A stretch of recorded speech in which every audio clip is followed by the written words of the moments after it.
See, it's interesting you say that because a lot of pro-Palestinians who I've had on the show in the last 2 weeks don't accept that argument. They say the blood of the civilians in Gaza is exclusively on the hands of Israel, and that Israel's waged a repressive occupation for many decades.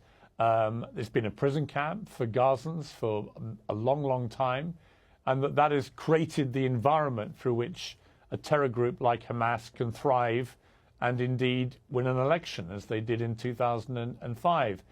Do you buy into any of that? I mean, do you think that Israel has overreacted already to what happened to them? Their argument is, what is proportion when you have a terror attack like that on your people? Look, since my childhood, and I am hearing the stories from pro-Palestine and from those who are using what's so-called the Palestinian cause. They care the least for the Palestinian children and their future. You know, I am the legitimate representative of the Palestinian children. The child within me speaks. I don't want somebody coming from London or somebody coming from the other side of the world to tell me what is the struggle of the Palestinian children. The Palestinian children, the Palestinian society has been hijacked by these criminals, and anybody who takes their side is participating in their crime. This is my answer to those people.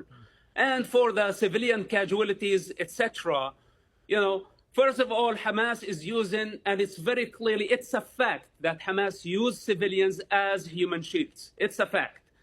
Then it's a fact that Israel called and warned civilians to evacuate buildings before they strike them.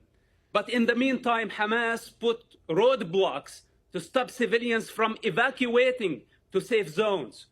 Hamas' single misfire killed hundreds of refugees taking shelter at a hospital, and they blamed Israel.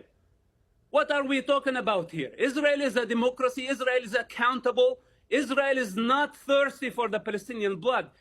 In the meantime, Israel is capable of wiping out Arab capitals in seconds.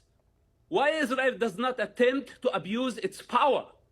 But why, when the Arabs have just a little bit of power, couple of missiles, they misuse power by launching them at civilians and kill them in their living rooms? We have a fundamental problem, and we need to stop blaming Israel.